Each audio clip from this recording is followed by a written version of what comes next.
So I'm now following the kid. We all follow. And you're crossing the road, or not the road. You're crossing the path that's in the middle of the town, and you actually walk by one of the offices of the first quarry you passed yesterday when you came into town, before you reach Miranda's Poultry, which is a pretty big building, and you pretty much know it's a poultry because there are chickens everywhere. You can hear them everywhere, and there are several people just working around getting chickens ready. There are several butchers in the building itself, getting some orders ready or something similar. It's a pretty big building, like one main building and one side wing. Okay. So I'm looking through the door. Do I see this little kid? Or the grandmother? Yeah, you have actually like one space where the chickens are prepared, and there are several people working already. The grandmother is currently overlooking the whole process. Okay, I look around. I see them there, and I quickly ask Neroli just to confirm. Did you say that kid over there was Pell? Yeah, the one holding the chicken. Okay. I turn around and say, "Hey, Akane, come here." Okay. I don't know. Well, I sense your tension and kind of grin to myself a bit. So when I was in the bar last night in the inn, as you could say, oh hey, thanks for the follow. Anyway, I was speaking to the barmaid, and she told me that a kid named Pell, little Pell, at Miranda's, saw a ghost. Do you want to go and talk to the little kid, see what's going on? Sure, I can give it a go. Cool. Good idea, because I have terrible charisma. And I've got good charisma, but not ready for like persuasion stuff. So, I go in and I look for who I assume is Miranda, the old lady. Oh yeah, so you have two butchers currently carving up some chickens, getting some orders prepared, and Miranda is overlooking the whole deal, and she notices you coming in and looked at you. Young man, didn't we just meet? Yes, we did. I was with the group with the lady that helped catch the chicken. I was wondering if I could speak to your son. Well, my son isn't in town. Do you mean my nephew? Yes, him. I thought they were grandparents, grandchild. She's a super old lady. Yeah, super old. Yeah, That's but her what's the name for a grandchild? Is it grandson? Yeah. Yeah, it'd be grandson. Yeah. And she turns around and just shrieks the name Pal through the whole house. and like a few seconds later, a boy holding a large chicken comes running into the butcher shop. Sounds like a Miyazaki movie. and Miranda grabs the chicken, hands it to one of the butchers, and pushes gets his Pal head cut off. pushes Pal forwards. Here he is. I love how willingly she just handed over. So I sort of crouch down to sort of get closer to eye level with Pal and sort of look him in the eyes, and I ask him, so we heard that you saw a ghost a while ago. Could you tell me anything about it? His eyes get wide, and as you also notice that Miranda behind him, like rolls her eyes into the back of her head. and he's a little bit frightened now. I was wandering around the woods, and when I saw the ghost, I just ran away. I sort of give him a reassuring pat on the shoulder and just say, did you see what the ghost looked like? Where in the woods was it?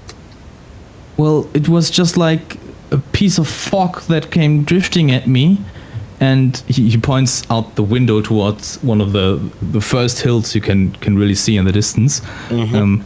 Halfway to the hill, there was some sort of stones stacked upon each other, which was where the ghost. And Miranda pulls him backwards and says, Don't tell your ghost stories to the man. He doesn't want to hear such thing," and sends him off again. I look up at her and say, "Well, excuse me, madam, that is exactly what I was asking him. Could I speak to him again?" I don't want my son to have these kind of thoughts, but I think maybe someone should actually look after what is happening in the woods. You would do me a favor if you went there and looked what actually happened. I don't think there was a ghost, but maybe it was something else. Okay. Well, And we're as here. There's a short break in the conversation, and Pell has left the room. You just hear a big knife chopping down on the block next to you as the chicken is now dead. Foreshadowing. So I Tears. I stand up and Nerone is just with her face on the glass windows.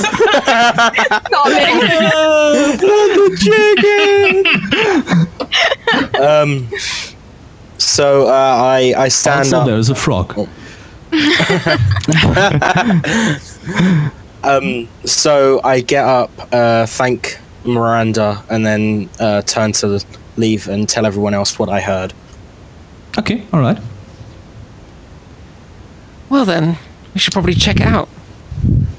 Well, I think we should first ask the stone workers what did they see and compare with the boy's story, and then we should check out after. Because we had just passed the first offices of the quarry. Yeah, you're basically 50 feet from the main office of one of the quarries. Okay. So we should head there then. Everyone agrees, I So it's in 50 meters, and you have sort of a small way that leads into the quarries, and at the beginning of the way there is a small hut where someone is sitting in over some papers, looking over them, filling out other things while you hear the pickaxes going on in the quarries. Okay. And it's just a plain squared building, and it's mostly while the stone itself was sometimes it was red, but now because it's so close to the quarries, it's got dusty and nearly white. And in the front of it, there's samples of stone. Some are raw, some are refined stones, and someone is sitting there behind a wooden counter, looking up to you as you enter the building. Yeah, do you have an order to make?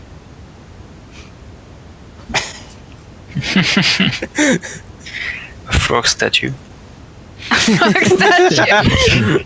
I need an ivory Out of carved. marble. Wait, no, ivory. In life size. Well, if it's not life like size statue of Clemmer, it's not going to be very big.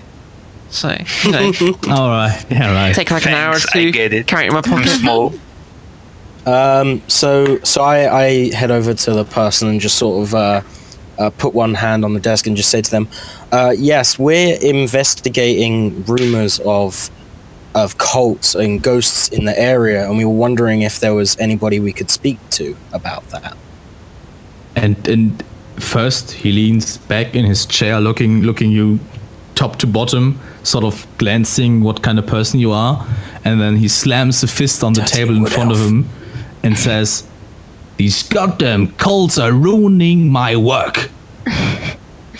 in the nights, my workers don't want to go in the quarrels anymore. If we have a lot of orders stacked up, they don't want to work since they say they're getting watched by people just standing outside the quarries watching them. Okay. Do they?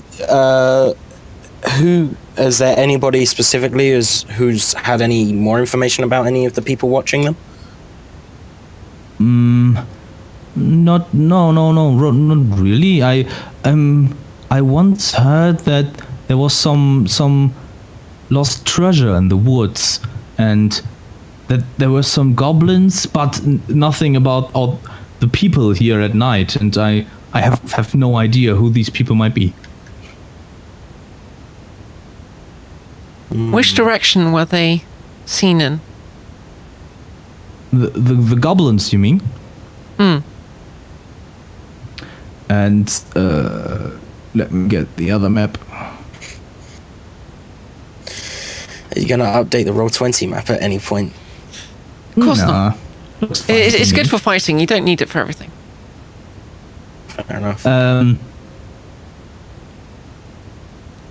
And he tells you that while Red Lark has several small ways out of the city, you should follow the Lark path, which goes into the Somber Hills, and that people have seen goblins walking on that path as well, and that maybe they have gotten some treasure from some tradesmen.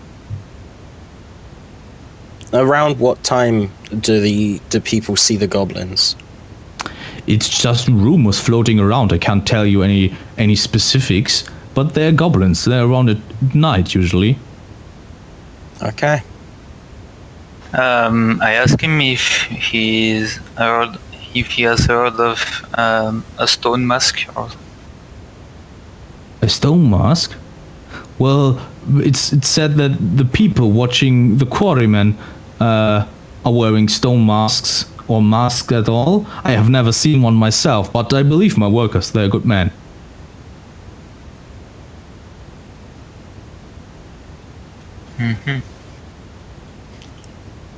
So, with your workers not wanting to work at night, do these people still come and watch even if nobody is there?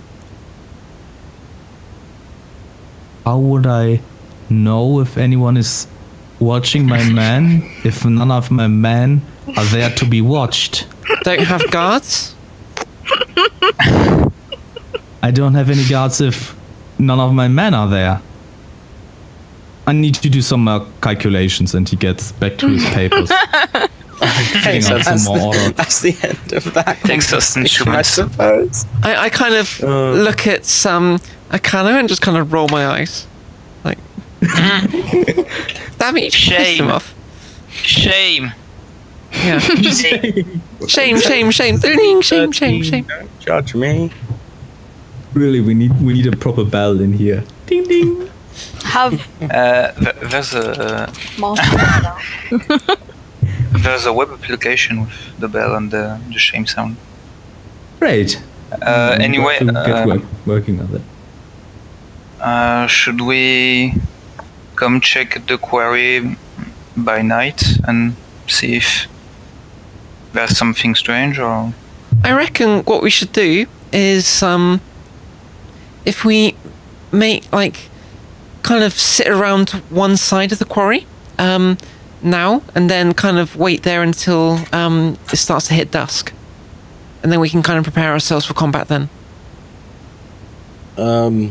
I bring up the fact that about what Pell told me about seeing the stack of stones halfway up the hill where he saw the ghost, and wonder if maybe we should split up and have two people go check out. Check out the quarry. Not a bad idea. I don't think we should split. Why not? Afraid of almost dying again. Well, if we split, I stay with Akano. The two least combat-ready people. Yeah, I'm okay with this. I kind of see the frog being a bit timid about this. I roll my eyes. Okay, fine. We'll go as a group, check out the quarry, and then check out the stones. How does that my sound? animal handling work on Freed because he's a frog? Can I calm him down? We have a pet Freed. No. Pet Clemo, sorry. Yep. No, he's still more human than animal. So you'd have to use what is it? Persuasion. Persuasion. So Yes, calm I mean, it's still pretty early in the day, though, right? We can go and check one, then go and check the other. We'd have time. Yeah, it's still early in the morning. Absolutely. Cool. So let's. Well, I think we should check the closest one. If Well, you are about 200 feet from the next quarry. if we're gonna wait by the quarry anyway, when it gets to nighttime, we may as well check out the stones first. Yep, Okay, so I agree. look around the group and say, well then, we won't split up. Should we check out the stones? Yeah, I think know we should. that. Lead on. I kind of eye up Akane as I say that. Yeah. So, He was the one who was told where they are. yeah. So I just sort of make a sort of follow me motion and start heading towards the hill that Pell pointed me towards, because Yeah, absolutely. he pointed out of a window from the poultry house towards where it was. And you imagine you were to stand on the crossroads in Red Lark. You have the long road, it's called. It's the big trade route, and then you have 3 paths going off from there, and the Lark pass going into the Sumber Hills, and the long road directly in the middle of that would be to the closest hill, the one that Pell pointed to as well. Okay.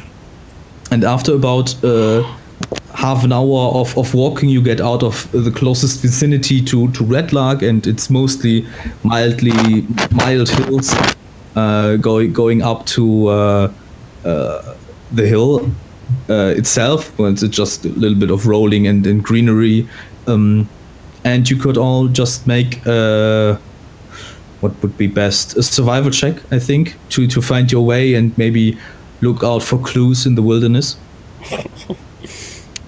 Survival. Oh shit! I didn't roll too badly. I did.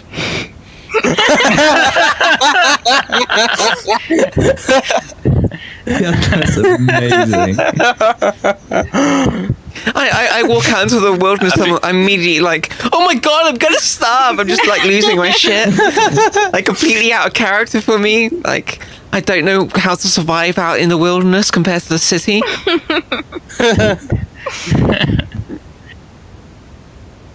And then like Neroli has to like calm me down or something with a natural 20. I'll take care of you.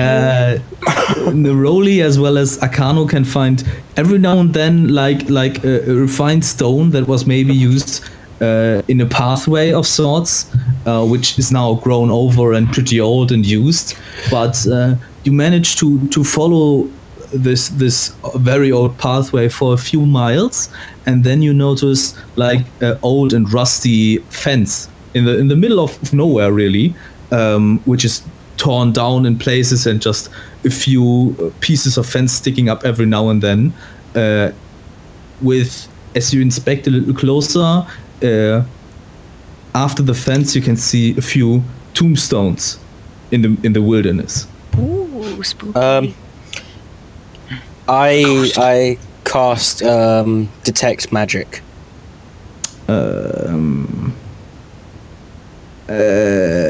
Yeah, right. What range does it have? It has a 30 feet. Nothing magic. Oh no! How long does it last? 10 minutes or something, right? Yeah, it lasts 10 minutes. Yeah. Okay. Now, as you enter into this fenced-in area, there's no magic aura you can detect. Okay. But it's still up. Yeah. Yeah. Is there like the body of a church around, or is there any like crumbled stone walls, like there was a building or anything like that, or is it just these gravestones? There are gravestones all over the place. Do you want to take a look closer around the graveyard, or because you can't see really a building anywhere near? No. Yeah, let's get closer. I want to look. Yeah. We have a look around. Can we get through the fence or? Yeah, it's just in a few places, and if you wouldn't look closely, you wouldn't really think anything of it. Everyone, make a perception check. Maybe even Kiatna if she's calmed down enough. I'm having a panic attack in the woods. Perception. We left her behind. She's not actually with us. No, right, okay. I've calmed down. Oh Jesus! No, I'm rolling ones. Akano's like, what's that? What's that? I'm seeing two fucking ghosts. I don't know. It's a tombstone, and just walk right over it and fall over. He's just walking with his eyes closed. Just like. Clemo really just finds himself standing over a tombstone that seems to be open in the middle, like a small door. And upon closer inspection and moving some of the greenery and the bushes out of the way, it's actually a small stone door opening to the inside, into the earth, so to speak. Oh boy. Well, I warn my teammates and say that there's a kind of a door here, and try to get through it. It's not open? Well, it's barely open. I try to open it. A smaller person would fit through, but you'd have to push it open right now. Do it. Well, I'll try to open it, yes. Am I strong enough?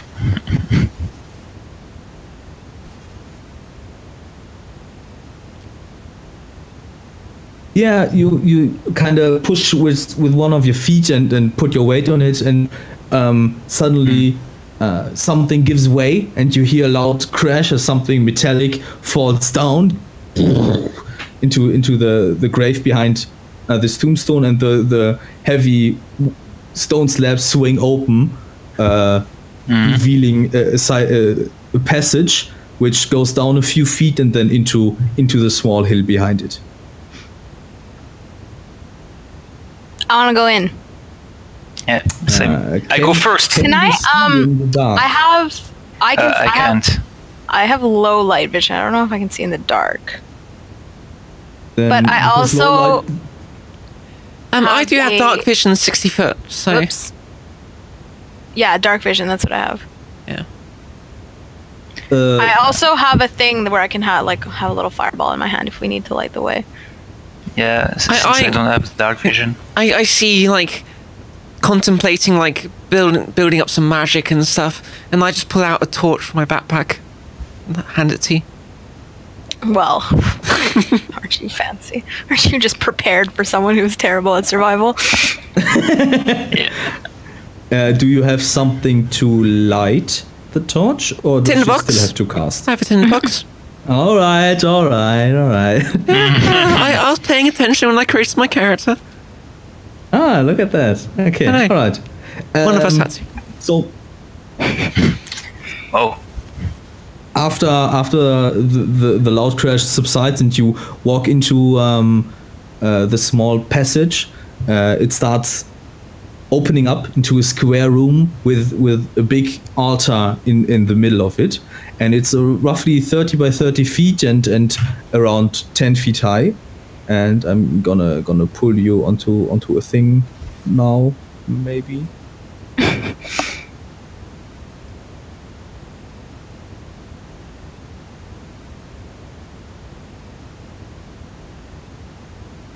No more trees. No more. What are you gonna I'm do? the map. I'm the map. No I'm more the map. trees.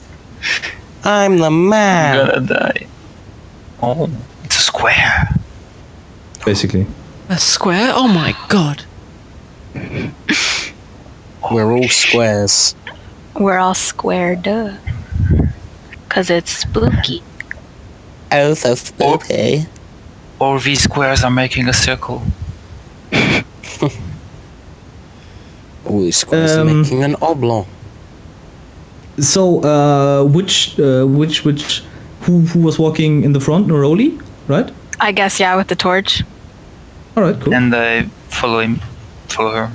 So I guess I'll be third. just after. And our little bard can be way at the back, hiding. Yeah. Poor Bart. And as you come in onto this room, and you can see through some rusted metal door. You can see through it since it's just a few slabs now. But you can't just open it. You'd have to push it open or something, since it's completely rusted shut. Is my detect magic picking anything up? No, nothing yet. I'll go forward and try and push it open. Yeah, make a strength check. Strength. Thunk. Much? You can't see. I got 11.